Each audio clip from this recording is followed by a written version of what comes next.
1대1 양육교재로 당신은 행복하십니까? 우리 그렇게 나가고 있는데요. 이 책에 있어서 몇 가지 특징들이 있다 싶어요. 그런데 오늘서부터는 우리가 받은 구원에 대해서, 확신에 대해서 어떻게 더 이렇게 성장시킬 수 있을지, 그 마음을 어떻게 더 붙잡을 수 있을지에 대해서 같이 볼 수 있으면 좋겠습니다. 믿음 바로 세우기 2부 이제 들어가게 되는데, 1부, 2부, 3부는 어떤 구원의 확신에 대해서 이야기한다면, 믿음 바로 세우기는 그 받은 구원의 확신에 대해서 우리가 어떻게 조금 더 심화시켜서 생각할 것인지에 대해서 이야기하고 있습니다. 잠깐 동영상 보고 같이 나아가겠습니다.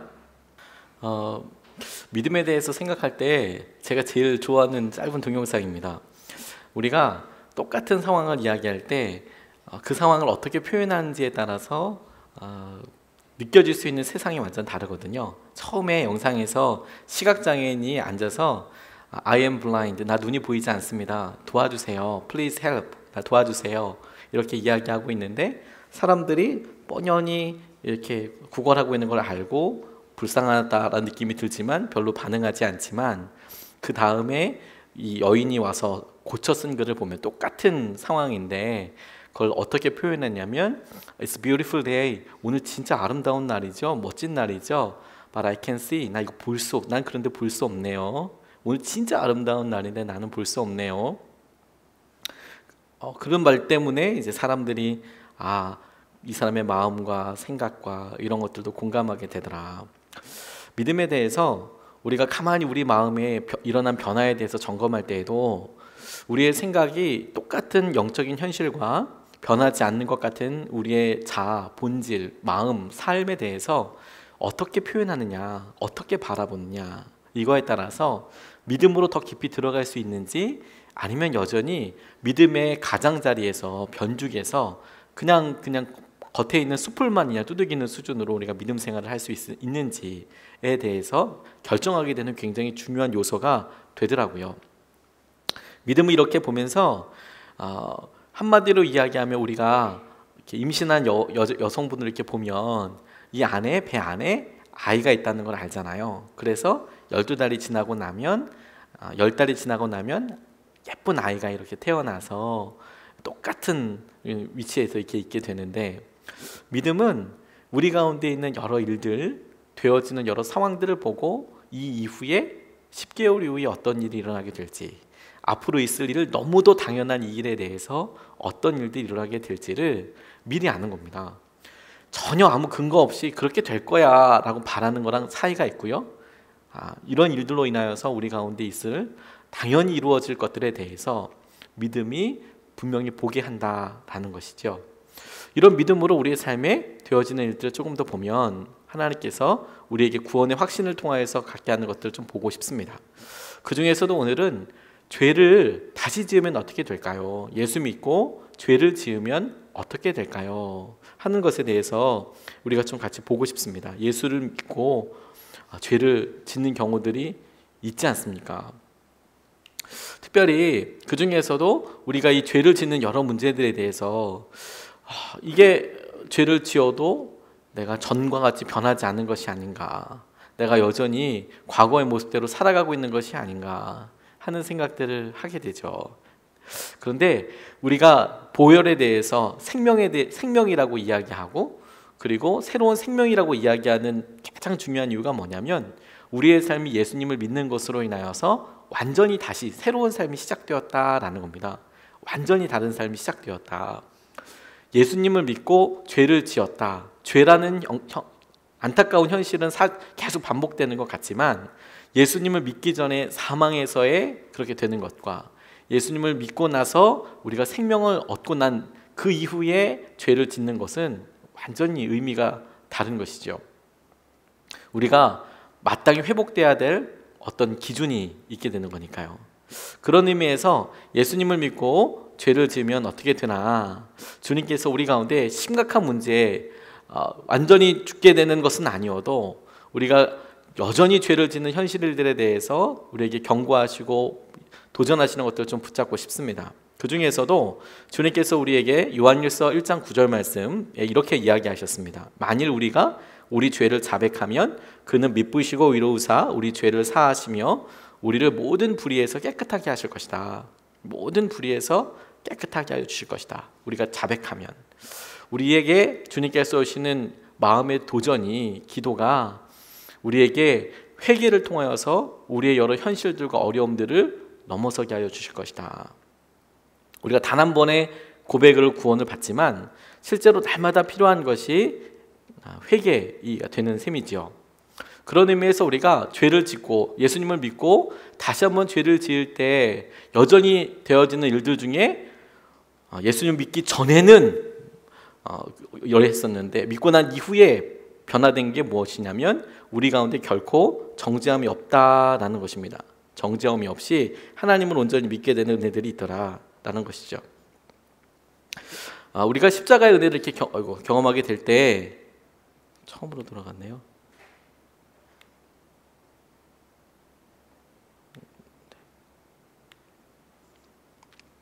정죄함이라고 이야기할 때 우리의 마음속에 징계와 정죄에 대해서 생각을 하게 되는데 이 정죄함은 다시는 버리지 않는 것과 관련되어 있습니다. 관계와 관련되어 있어요.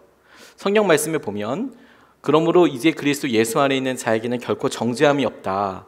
그리스도 예수 안에 생명의 성령의 법이 죄와 사망의 법에서 너를 해방하였기 때문이다 라고 이렇게 이야기하고 있는데 우리가 다스림받는 법이 완전히 달라진다라는 것이죠.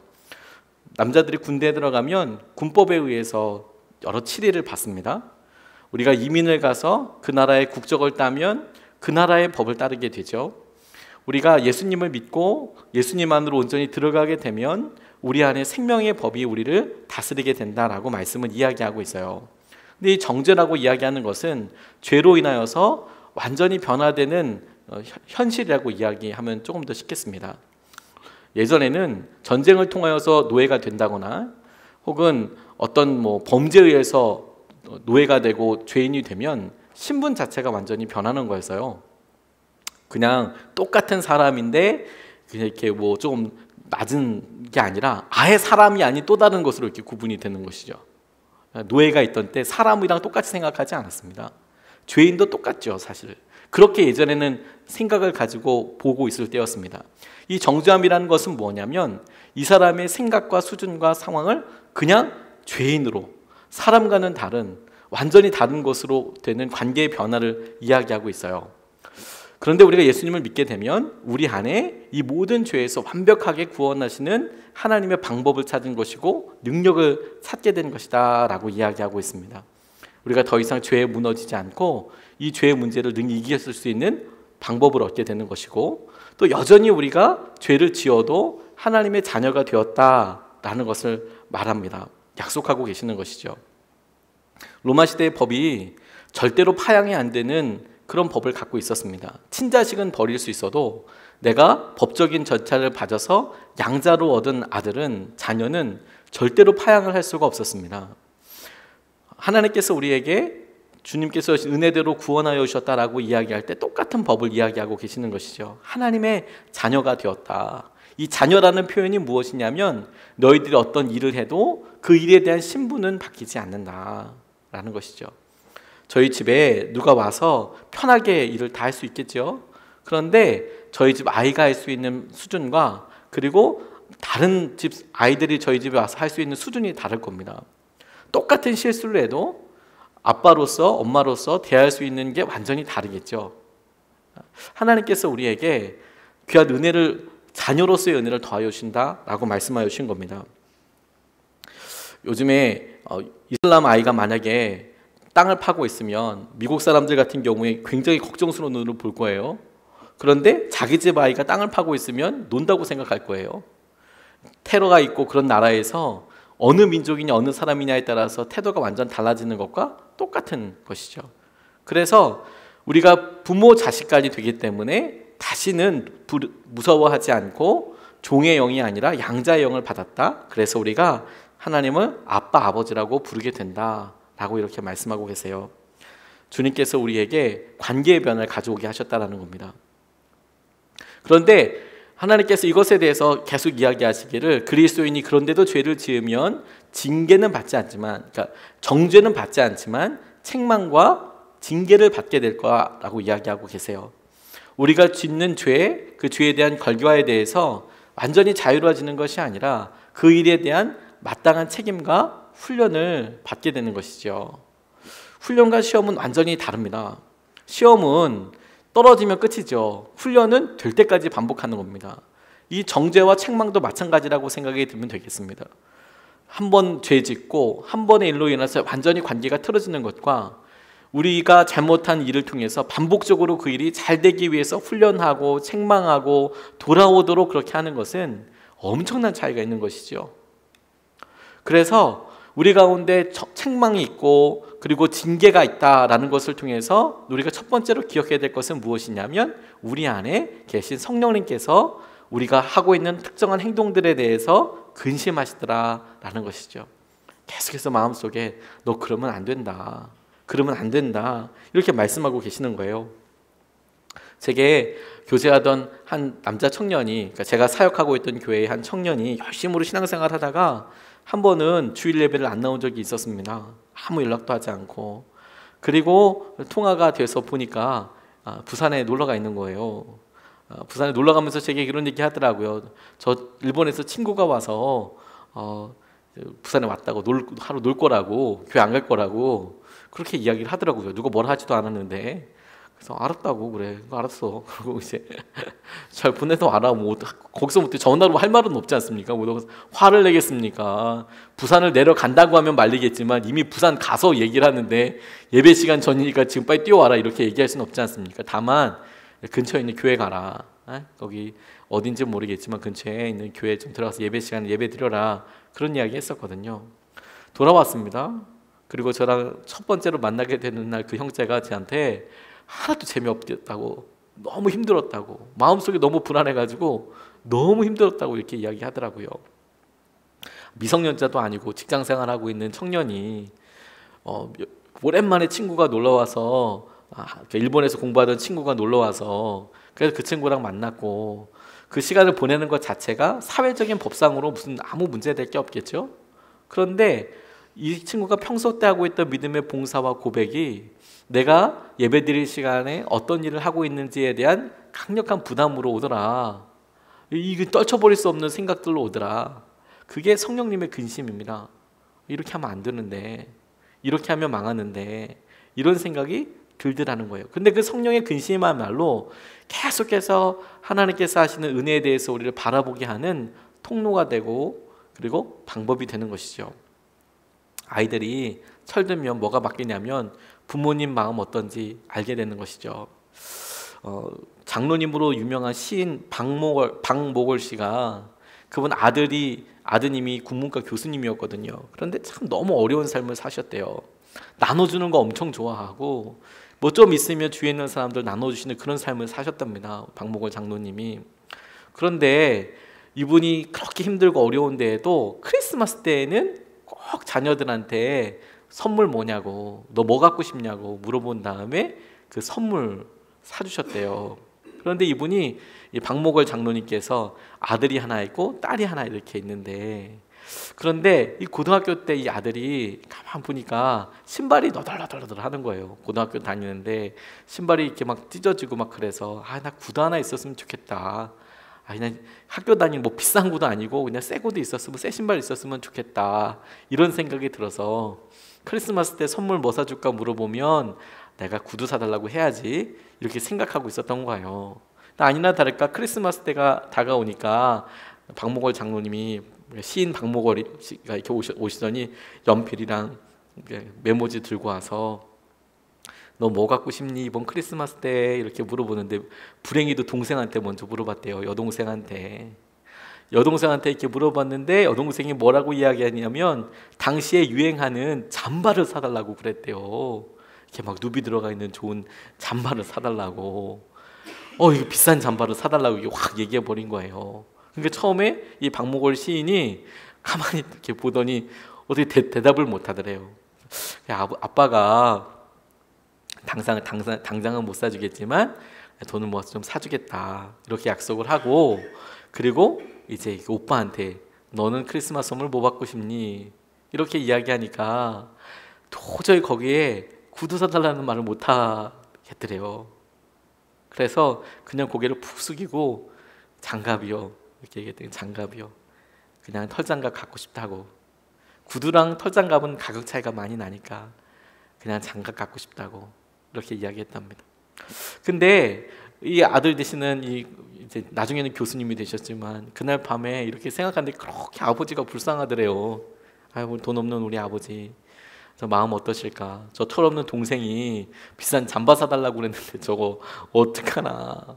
그래서 혼자 이불 뒤집어 쓰고 그렇게 눈물이 나서 울고 있었는데, 혼자서 울고 있는데 이 박목월 시인이 이렇게 오더니 조용히 그 아들 이렇게 자고 있는데 등을 두드리면서 아이고 다 컸구나, 다 컸구나 이렇게 이야기하더라는 거죠. 아이고, 다 컸구나, 네가 아버지 마음을 아는 거 보니까 다 컸구나.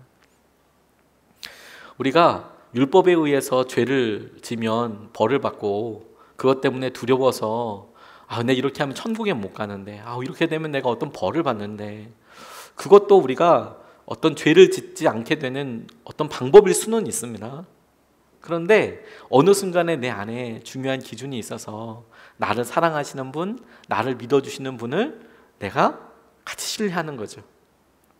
그래서 굳이 그분의 마음을 아프게 하고 싶지 않은 거예요. 성령님이 이것을 싫어한다는 것에 대해서 이제 내가 알아요. 말씀을 듣고 알아서. 그래서 내가 그분이 원하는 것대로 가려고 노력해요. 그게 하나님께서 이렇게 성령님께서 다스리시고 내 마음속에 두근두근 하실 때는 힘들고 어려울 때도 있지만, 그게 우리가 주님께서 원하시지 않기 때문에 죄로 끌려갈 수 있는 여러 유혹들을 방지하는 굉장히 중요한 통로가 되는 것이죠. 그래서 에베소서 4장 30절 말씀은 하나님의 성령을 근심하게 하지 말라, 그 안에서 너희가 구원의 날까지 인치심을 받았느니라, 이렇게 이야기하고 있습니다. 너희 안에 있는 성령님을 근심하게 하지 말아라. 그리고 하나님께서는 사랑하는 자를 징계하신대요. 그러니까 안 믿는 사람들이, 내가 믿음이 없는 사람들이 저렇게 해도 되나? 그건 자녀가 아니기 때문에 그렇죠. 그런데 사랑하는 사람들에게는 오히려 잘못한 것이 그렇게 하면 안 되기 때문에 꼭 고쳐주는 거가 되죠. 어쩌다가 목사님들끼리 이렇게 모임이 있고 또 다 같이 모이는 어떤 집회에 가고 그러면 특별한 아이들이 있습니다. 봐서 좀 심하게 이렇게 한다, 그런 친구들도 있을 수 있거든요. 걔가 그날 하루 힘들어서 그럴 수도 있는 거고 다양한 이유가 있겠죠. 그런데 처음 보는 사람으로서는 걔가 왜 그러는지 잘 모르고 다만 조금 애가 소란스러울 수 있다, 아무 말하지 않죠. 그건 그 아이한테 뭔가가 있을 테니까. 근데 반면에 저희 집 아이들이 똑같은 상황에서 그렇게 한다, 그러면 혼나죠. 그렇게 하면 안 된다고 이야기를 해주겠죠. 똑같은 일을 해도요, 내가 사랑하는 사람들에게는 알려줘야 되거든요. 그러면 사람들이 싫어할 수 있어. 그리고 네가 그렇게 불편하고 힘든 것을 물어보고 이유를 알아보지만 조금만 더 참아봐라, 혹은 그런 것 가지고 짜증내고 그러면 안 되는 거야 라고 알려주겠죠. 사랑하는 자에게 베푸시는 것이 징계이고요, 그 징계는 사랑하기 때문에 있는 어떤 증거들이에요. 내가 너를 사랑하니까 내가 너에게 이런 거 하지 말라고 이야기한다 라는 것이죠. 제가 어렸을 때 이렇게 저희 교회 전도사님 아드님이 계셨거든요. 저희 아버님께서 목회하시는 교회에 처음에 이렇게 신무하시는 전도사님 한 분의 아들이 저보다 1살인가 2살인가 많았던 것 같습니다. 그런데 똑똑하고 되게 재밌는 형이었어요. 그런데 노는 것도 좋아했어요. 노는 것도 좋아하고, 전도사님은 여자분이었는데 남편 되시는 분은 군인이셨거든요. 그러니까 삶이 그렇게 어렵지 않으셨습니다. 이사는 조금 자주 다니셨지만 그래도 정년할 때까지 끝까지 이렇게 계셔서 그렇게 어렵지 않으셨어요. 그냥 생활은 기본적으로 되고 거기에 이제 사역을 하시는 그런 형편인데, 그러니까 전도사님 아들이라고 이야기하지만 좀 편하게 나는 군인의 아들이야 이렇게 편하게 놀고 이제 그랬죠. 그런데요, 제가 그분 말이 잊혀지지 않는 게 재수할 때 이렇게 이야기하는데 그런 얘기 하더라고요. 아니, 나는 맞아야 정신 차려. 난 하나님께서 맞아야 정신 차려. 이런 얘기를 막 하더라고요. 어렸을 때에도 굉장히 충격적이었어요. 본인이 이렇게 하면 하나님께 매만된다는 것도 알고 있고, 그러면 돌아오게 될 거라는 것도 알고 있고, 다 알고 있네. 그런데도 계속 그 일을 계속 하더라고요. 그냥 재밌게 세상에서 일고. 근데 하나님께서 진짜로 어떤 계기를 통해서 그분을 부르셨어요. 찾으실 때니까 굉장히 고통스럽게 돌아오더라고요.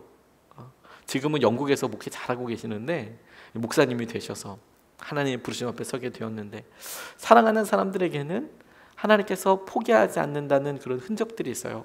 고난과 어려움이 다만 그냥 이게 무슨 의미야, 의미가 없다고 생각하니까 힘들지만, 그런데 이걸 꼭 통과해야 되는 일이라고 생각한다면, 하나님께서 사랑하기 때문에 내게 갖추어줘야 될 어떤 태도라고 생각한다면, 그러면 정말 해봐야 될 일이라고 생각이 들어요. 그걸 피한다고 될 일이 아닌 것이죠. 그래서 물은 내가 사랑하는 자를 책망하고 징계하노니 그러므로 내가 열심을 내라, 회개하라. 내가 사랑하기 때문에만 하는 그런 행동들에 대해서 너희들이 알아라, 보아라, 이렇게 말씀하고 계세요. 세 번째로 주목하게 된 것은 뭐냐면, 우리가 예수님을 믿고 나서도 죄를 짓는다면 가장 커다랗게 후회하게 될 일 중에 하나가 뭐냐면, 하나님이 우리에게 예비하신 축복과 은혜를 누리지 못하게 되더라라는 거예요. 전 이게 너무너무 안타까울 것 같아요. 우리가 예수님 안에서 다시 태어나고 예수님과 함께 다시 본다면 주님께서 우리에게 계획하신 것, 우리에게 허락하신 것들이 참 많을 텐데, 그런데 죄로 인하여서 그런 하나님의 은혜와 마음을 누리지 못해요. 그게 안타까운 거죠. 제가 어렸을 때 저희 아버지께서 저에게 심부름 한번 시켰는데 거짓말 한 적 있었다라고 예전 설교 때 이렇게 이야기 한번 한 적이 있습니다. 아버지께서 책 사오라고 그랬는데 제가 그 책 살 돈으로 용돈도 조금 주셨거든요. 그 용돈을 미리 쓴다는 생각으로 오락실 갔다가 조금 더 썼어요. 그래서 책을 못 샀죠. 저는 가서 깎아달라고 그러면 깎아줄 줄 알았습니다. 근데 주변 머리가 없어서 깎아달라는 말도 못했습니다. 근데 무슨 용기가 있는지 그 오락실 기계 앞에 그렇게 앉아있으니까 돈이 더 들어가고 몇백 원 더 들어갔는데도 몇백 원 차이는 큰 차이죠. 그래서 갔는데 당연히 아버지께서 뭐뭐뭐 사오라고 이야기했는데 그 중에 한 권, 두 권 못 사왔어요. 그러면서 말도 안 되는 거짓말을 준비했습니다. 지나가다가 수박을 깼는데 그 장사하시는 그 아저씨께서 그 수박값 물어내라고 그랬다. 그래서 돈 물어주고 뭐 모자란다고 했더니 뭐 그런 이야기를 말도 안 되는 걸 지원해서 이야기를 했어요. 저희 아버지께서 진짜로 믿으셨거든요. 그래서 전 다 통과되는 줄 알았어요. 근데 저희 같이 교회 학교에 있던 형들은 믿지 않았거든요. 너 그거 거짓말이지 이렇게 이야기했지만 저희 아버지는 믿으셨어요. 잘 넘어가는 줄 알았는데 저희 아버지께서 설교하실 때마다 앞에서 이야기하셨다니까요. 그 예화를. 세상이 얼마나 타락했는지, 어린애가 그렇게 수박 깼다고 그거 돈 물어내라고 하고 그런다고 진짜 민망했어요. 그 주에 그렇게 얘기하시더라고요. 그리고 잊어버린만 하면 1년에 한두 번씩 그렇게 얘기하셨어요. 심지어 부흥회 나가면 부흥회에서도 이야기하셨어요. 너무 힘들더라고요. 그래서 그 제가 초등학교 때인가 초등학교 전인가 그렇게 거짓말한 걸 갖다가 계속 아버지 이렇게 이야기하시는데, 아버지 기분 제일 좋으실 때 제가 저희 집사람 데려가서 한참 저희 아버지 어머니가 저희 집사람 때문에 기뻐하시고 좋아할 때, 기분이 제일 좋으실 때 그때 사실 그거 거짓말이라고 말씀드렸어요. 그 다음부터는 설교 시간에 얘기 안 하시더라고요. 지나놓고 나서 뭐가 제일 아팠냐면요, 거짓말은 제가 했잖아요. 그런데 아버지께서 그렇게 설교에 대한 이야기할 때 제 마음속에 분노로 대답하게 되는 거예요. 내 얘기하지 말라 했잖아 설교 시간에. 뿐만 아니라 거짓말하고 속이는 것은 내게 있지만 그것 때문에 아버지에게 더 다가갈 수 있는 기회, 아버지와 아버지의 아버지 됨에서 제가 아들 됨에 대해서 정말 많이 놓친 것 같아요. 원래 말주변도 없고 원래 부침성도 별로 없었는데 그런 죄로 인하여서 우리 아버지랑 더 깊이 이야기할 수 있는 기회들을 많이 놓쳤구나 내가. 그게 제일 아쉽더라고요. 제일. 우리가 반복적으로 죄를 짓게 되면 그럼 하나님께서 우리에게 순종하라고 이야기하실 때나 하나님께서 우리에게 이거 너한테 준 거야 라고 이렇게 이야기할 때 야, 이거 얼마나 놓치고 나서 얼마나 안타까울까. 그래서요, 그리스도인이 죄를 짓게 되면 정죄는 없지만 책망과 징계는 있을 수 있죠. 근데 그거는 내가 어떤 고통과 아픔과 어려움이라고 싶지만 축복을 누리지 못한다, 은혜를 누리지 못한다, 이건 사실 우리가 느끼지도 못하고 지나가게 될 거예요. 마땅히 할 수 있었음에도 불구하고 못하는 거니까, 몰랐으니까. 그러니까 나중에 천국에 가서 진짜 안타까울 거예요. 내가 그런 일을 할 수 있었는데, 그런 일을 할 수 있었는데. 그래서 대표적으로 죄를 지으면 우리 마음속에 누려야 되는데 누리지 못하는 게 뭐냐면 기쁨과 감사와 평안을 누리지 못하더라. 그냥 기쁨으로 아무렇지도 않게도 넘어갈 수 있는데 아주 조바심을 내고 뺏길까 봐 두려워하고 막 그런 생각으로 있는 것이죠.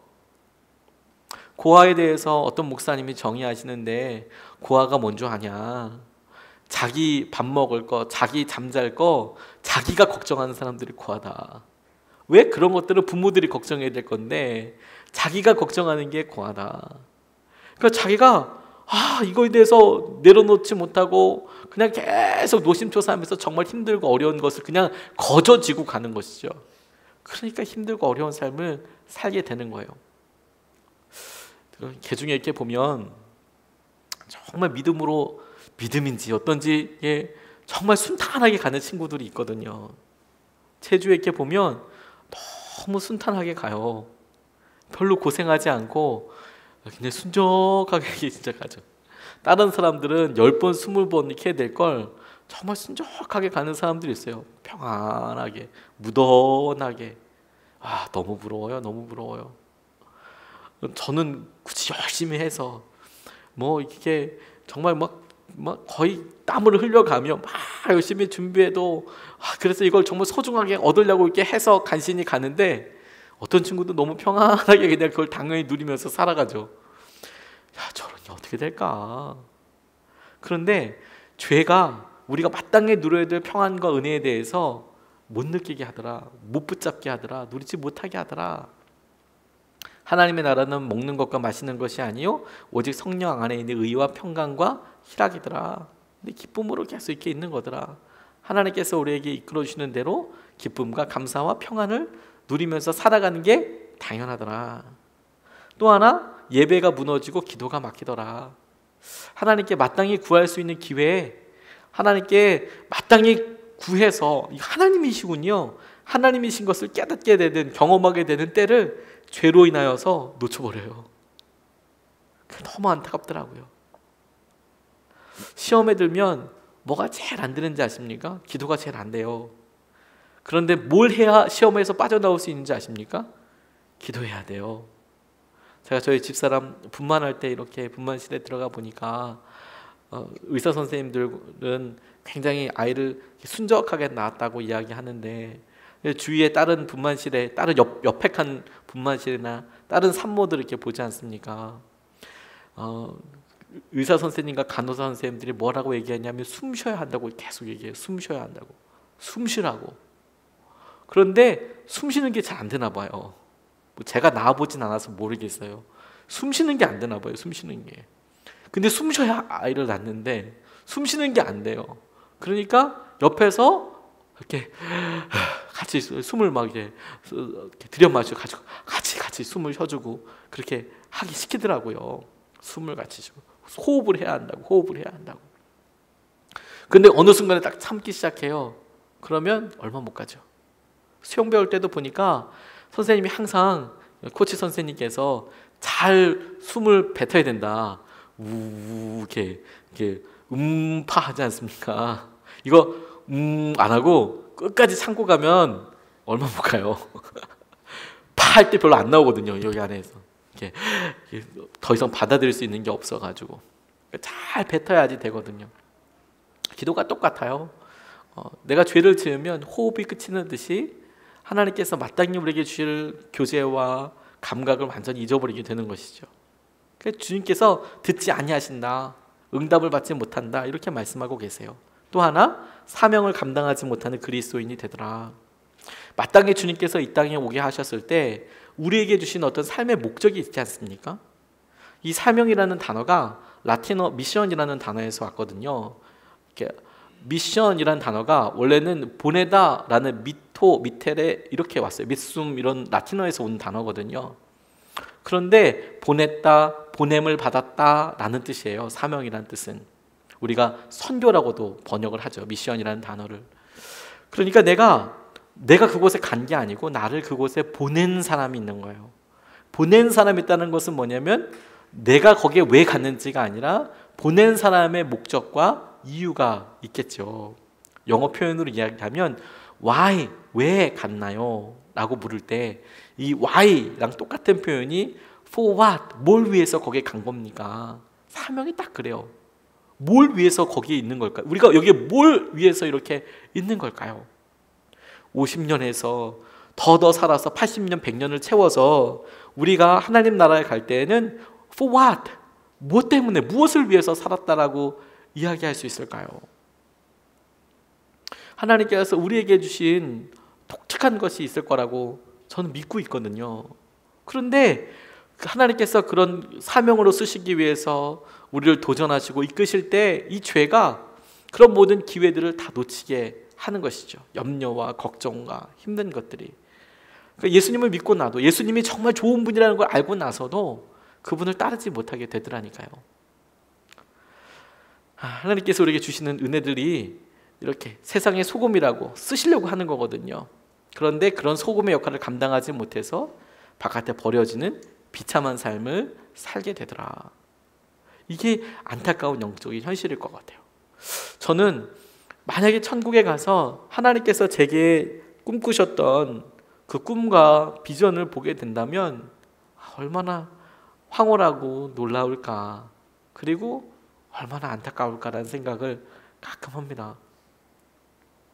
하나님께서 내게 나를 통하여 이 땅에 보내실 때 꿈꾸셨던 게 있을 텐데 얼마나 안타까울까. 제가 저희 첫째 딸을 낳고 나니까 그전에는 그런 생각이 전혀 없었는데 세상이 참 아름다워지더라고요. 우리 아이가 이렇게 됐을 때 이 세상이 정말 선한, 행복하고 아름다운 그런 세상이 됐으면 좋겠다. 우리 애가 둘째를 낳으니까 더 그런 마음이 드는 거예요. 진짜 바른 사람들이 바르게 행복하게 세상을 만들어 갔으면 좋겠다. 그러면서 아이들한테 내심 어렸을 때부터 좋다고 하는 거, 또 좋겠다고 생각되는 일들을 말도 해주고 보여주려고도 노력하고 그러죠. 근데 어느 순간에 애들이 자기의 꿈들을 너무 쉽게 확 접어버리고 심지어 시도도 안 해보려고 하는 거죠. 어렸을 때는 너 뭐 하고 싶어? 그럼 뭐 돈이랑 경제적인 거랑 상관없이 그럼 해봐라. 정말 좋겠다. 재밌겠다. 어느 순간에 여기 제한들이 생기죠. 난 그런 거 할 수 없을 것 같아. 공부도 많이 해야 되고 뭐 그런 거 어려울 것 같아. 이제 거기에 대한 대가집으로 생각하죠. 대가집으로 생각한다는 게 어떤 면에서 철이 든 거일 수도 있지만, 하지만 내심 진짜 하고 싶은 일들을 위해서 네가 그걸 너무 힘들다는 장벽으로 생각할 게 아니라 넘어서야 돼. 당연히 넘어설 수 있어. 이 세상에 진짜 의미 있고 가치 있는 것들은 한 방에 안 끝나고 오래 있어야지 되는 일들이 많아. 그런 이야기를 꼭 해주거든요. 근데 하나님도 우리에게 그럴 것 같아요. 기룡아, 염려되고 걱정되는 거 참 많지. 그런데 너에게 준 사명을 이루기 위해서 네가 그렇게 지난하게 순종해야 될 일들이 많아. 그래야만 다다를 수 있는 게 있다. 갑작스럽게 어떤 변화와 이런 것들이 시기를 잘 만나서 있을 수도 있지만 대부분은 지난한 시간들이 있단다. 그런데 하나님께서 그렇게 이야기하실 때 저의 연약함과 저의 죄가 안 해버리는 거지. 포기해버리는 거죠. 후회하겠죠. 나중에 가서. 안타까웠겠다. 그럼 어떻게 죄를 이길 수 있을까? 이 죄를 이길 수 있다는 것은 처음에 예수님을 믿을 때의 죄를 이기는 것과는 다른 질문입니다. 예수님을 믿는 사람, 이미 십자가에서 죄가 처리됐다라고 믿는 우리에게도 여전히 죄를 이기기 위한 은혜가 필요해요. 여전히 우리의 삶이 주님의 바른 기준대로 살아가기 위한 그런 기준이 필요해요. 그래서 첫 번째로 새 사람이 되었다는 사실을 계속 확신하는 게 너무너무 중요한 것 같아요. 우리가 완전 새로운 사람이야. 옛사람 아니야. 주님은 말씀에 우리를 고쳐서 쓰시는 게 아닙니다. 우리를 죽였다가 다시 살려서 쓰시는 거예요. 우리가 조금 더 나아져서 또 다른 일을 더 잘할 수 있는 게 아니고요. 예수님을 믿어서 우리가 주님과 함께 죽어요. 세례 받을 때. 그리고 다시 살아요. 주님과 함께. 그래서 성령님과 동행하는 삶을 살아요. 우리가 그것을 계속해서 기억하는 거예요. 내가 새 사람이지. 내가 새 사람이지. 내가 새 사람이지. 내가 주님과 함께 동행하는 사람이지. 나 예수님 믿는 사람이지. 이건 결코 어려운 일이 아닙니다. 처음에 결혼하기 전에 각각 혼자 살다가 결혼하고 나면 아무것도 바뀐 것 없는 것 같지만 존재적으로 모든 게 다 바뀌잖아요. 그래서 생각하는 거예요. 나 결혼한 사람이지. 내가 약속 시간을 정할 때 예전에는 저 혼자서 편안한 시간, 제가 하고 싶은 일을 위해서 정하고 덜컥덜컥 그 일을 했죠. 근데 결혼하고 나니까 그 시간이 나한테도 되게 중요한 시간이지만 아내에게도 배우자에게도 소중한 시간이라는 것을 내가 스스로 처음에는 의지적으로 계속 생각해야 떠오르는 거 아니겠습니까? 결혼을 했는데도 제 마음대로 시간을 쓰고 돈을 쓰고 하면 굉장히 한쪽은 어려워지겠죠. 마찬가지로 주님께서 나와 함께하고 계셔. 내가 이제 주님과 함께 동행하기로 했어. 내가 주님과 동행하기 때문에 내가 전에는 총각에서 결혼한 남편이 되는 것처럼, 내가 처녀에서 결혼한 아내가 되는 것처럼, 완전히 내 삶이 변하는 것처럼 내가 이제 새 사람이 됐어. 나 주님과 함께 동행하는 사람이 된 거야 라는 것을 계속 의지적으로 떠올리는 게 되게 중요한 거예요. 의지적으로 끊임없이. 안 그러면 속기 쉽습니다, 세상이. 그래서 옛사람은요, 세상에 속한 사람이지만 새 사람은 하나님께 속한 사람이죠. 그래서 마귀의 자녀이고 죄가 지배하는 사람이고 죄의 종이었다면 새 사람은 하나님의 자녀이고 하나님의 은혜가 지배하는 사람이고 의의 종이 되어서 하나님께서 주시는 은혜를 누리면서 살아가게 되겠다라고 말씀하고 계시는 거예요. 그래서 새 사람이 되었기 때문에 죄를 고백하는 것도 고난과 어려움이기 때문에가 아니라 내 안에 있는 사랑하는 사람을 위해서 죄를 내 마음에 품지 않는 거죠. 내가 회개합니다. 자백하면 용서해 준다고 했으니까 이야기해 주는 거죠. 우리가 자녀들에게 10번 마음은 쓰려도 이야기를 들으면 용서해 주죠. 하지 마라. 그래. 다른 방법이 없으니까 그러지 마라. 마찬가지로 주님께 이 잘못되어 있는 관계를 내가 오래 갖지 않고 이야기하는 거죠. 잘못했습니다, 하나님. 그런데 그게 결국에 죄를 이기게 되더라라는 거죠. 왜? 죄가 더 이상 짓는 그 모습 자체가 싫어지면 이기게 되는 거거든요. 그래서 우리가 고백하는 것에 대해서 성경은 굉장히 중요하게 이야기하고 있고요. 그 다음에 회개했다면 용서받았다는 확신을 가지는 게 너무너무 중요하다. 내가 분명히 주님께 하나님 용서해 주십시오. 그랬더니 용서해 주신다는 말씀을 통해서 우리가 그걸 붙잡게 되었을 때, 그런데 또 그 죄를 갖고 와서 또 용서해 달라고 할 게 아니라, 하나님, 내가 주님께서 용서해 주신 그 당신의 말씀을 내가 의지합니다 라는 것이죠. 우리가 지은 모든 죄를 다 일일이 주님 앞에 고백해서 마치 체크리스트에 things to do에서 해야 될 걸 하나하나 체크해서 지우는 걸로 그렇게 회개해서 용서받은 게 아닙니다. 만약에 그랬다면 우리가 지은 죄가 진짜 어마무시할 거예요. 이거 다 지울 수가 없어요. 그런데 주님께서 말씀하여 주신 것이 어느 순간에 믿어져요. 그래서 내게 정말 감당할 수 없게 생각나는 일들을 고백하게 하세요. 근데 고백했더니 내 마음속에 그렇게 힘들었던 것들이 다시 재정립이 돼요. 그리고 내 안에 평안이 임해요. 그래서 뭘 믿는 거냐면 주님께서 용서해 주셨음을 믿어요. 그래서 평안을 누려요. 주님께서 우리에게 회개했다면 말씀을 의지하는 삶을 산다. 그리고 네 번째, 계속되는 회개를 통하여 죄를 이길 수 있다. 결국에는 죄를 이길 수 있다. 계속해서 회개하는 게 너무너무 중요하다. 한 번 하고 또 회개하고 포기하지 않고 계속하는 게 너무너무 중요하더라고요. 그러면 결국엔 이기게 되더라고요. 거룩함도 습관이잖아요. 죄는 너무 자연스러운 습관이거든요. 그런데 그 습관 바꾸기 위해서 노력을 정말 많이 해야 해요. 그런데 노력을 하면 이길 수 있어요. 언제까지 하느냐? 하나님께서 우리를 부르실 때까지 어떤 것들은 해야 할 수도 있습니다. 그런데 깨어있으면 할 수 있는 거죠. 저희 아버지께서 한번 쓰러지시고 나니까 혈압약을 지금까지 드시고 계세요. 10년도 넘게 혈압약 챙겨 드시더라고요. 저 이렇게 보니까 당뇨가 있으신 분들이나 혈압이 있으신 분이나 심장에 이렇게 쇼크가 오신 분들 이렇게 보면 약 계속 드시더라고요. 계속 관리하면서 드시더라고요. 회개가 똑같습니다. 가만히 있으면 내가 어떻게 될 줄 아니까. 그러니까 처음에 죄 지었을 때 눈물을 흘리면서 기도하는 것도 사실 되게 중요하지만 하나님께 내 마음의 죄가 깨달아질 때마다 그것에 대해서 잘못했다라고 고백하는 게 굉장히 중요한 거예요. 그러면 이겨지게 된다는 것이죠.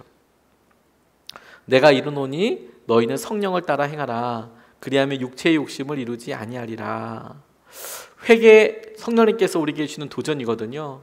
그런데 한 걸음 더 나아가서 내가 하지 말아야지 이 수준에서 내가 주님께서 말씀하시는 거라면 내가 이제 해봐야지 이게 우리의 한계를 넘어서게 합니다.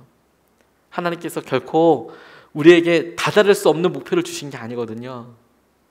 그런데 그걸 열심히 해서 따라가면 하나님의 은혜를 마음을 누리게 되는 거, 그게 너무 소중한 그런 일이라고 생각이 들었습니다. 제가 마라톤 달리기 뛸 때요, 처음에는 힘이 있고 젊었을 때니까 아주 그냥 뭐 패기로 빨리 처음부터 끝까지 확 다 뛰어버릴 줄 알았어요. 군대 제대도 얼마 안 하고 뭐 그냥 잘 뛸 수 있을 거라고 생각했거든요. 그런데 그렇게 달리기 뛰면 꼭 그 마라톤 클럽에서 오시는 분들 계세요. 아저씨들. 뭐 지금 저도 아저씨지만 뭐 체형이 저랑 비슷한 배 나오는 아저씨들이 이렇게 아무튼 뭐 조깅화부터 시작해서 아무튼 쫙 빼고 이렇게 오세요. 그래서 그런 분들은 항상 때로 다니시거든요. 그래서 빵 하면 이제 달려 나갑니다. 제가 이제 4.18 달리기라고 이제 고려대학교에서 하프 마라톤 대회를 뛰게 되는데 저는 지역 주민으로 참가했습니다. 제가 그쪽 근처에 살았거든요. 고려대를 다니지 않고 지역 주민 자격으로 뛰었어요. 그러니까 이제 동네 아저씨들이랑 같이 뛰는 거죠. 학생들도 같이 뛰고. 처음에는 달리기 폼도 생각하고 효율을 생각해서 보폭을 길게 해서 이렇게 잘 뛰어야지. 그런데 이 아저씨들은요 정말 종종 걸음 걷듯이 그냥 종종종종 이렇게 갑니다. 이게 무슨 태엽 감아 놓듯이 종종종종종 가요. 근데 진짜 빨라요. 그 아저씨들은 못 따라갑니다. 처음에는 어떻게 속도를 내보고 같이 1군에 뛰어보려고 하는데요, 계속 연습한 사람이 아니면 거기 따라갈 수 없거든요. 근데 그때 알았어요. 이게 1m가 1m가 아니에요. 그리고 10m 떨어진 건 진짜 10m가 아니에요. 10m가 10m 아니더라고요. 그거 따라가려면 너무 힘든 거더라고요. 그럼 나중에 50m, 100m는 죽어도 따라갈 수 없는 거리가 되더라고요. 저 절대 안 되는 거구나. 영적인 감각도 딱 그렇겠다는 생각이 들었어요. 포기하지 말아야겠구나. 내게 주신 영적인 은혜들에 대해서 내가 포기하지 않고 붙잡고 달려가고 하나님께서 행하신 은혜들을 누릴 때에 주님께서 우리에게 인도하시는 것을 우리가 붙잡게 되겠구나. 우리가 죄 가운데 넘어지지 않고 주님께서 우리에게 주시는 기회와 은혜를 누려서 끊임없이 주님과의 관계 가운데 한 번도 경험해 보지 못했던 새로운 관계를 누리게 되는 저와 여러분 되시기를 축복합니다. 우리 시간에 같이 말씀 붙잡고 기도하겠습니다. 하나님께서 우리에게 여러 말씀들을 주시고 또 생각나게 해주실 때, 특별히 오늘은 여전히 우리가 예수님을 믿지만 여전한 우리의 죄된 본성을 어떻게 할 것인가, 우리가 스스로 포기하지 않으면 됩니다. 하나님, 우리가 주님 말씀에 반응하고 주님의 은혜 가운데 온전히 서게 하여 주셔서 말씀으로 은혜로 주님 앞에 온전히 나아가게 하여 주시옵소서. 주님의 말씀이 우리를 다스리시고 우리가 죄에 넘어지지 않고 주님께서 행하신 은혜만 붙잡을 수 있도록 우리 같이 이 시간에 말씀 붙잡고 같이 기도하시겠습니다.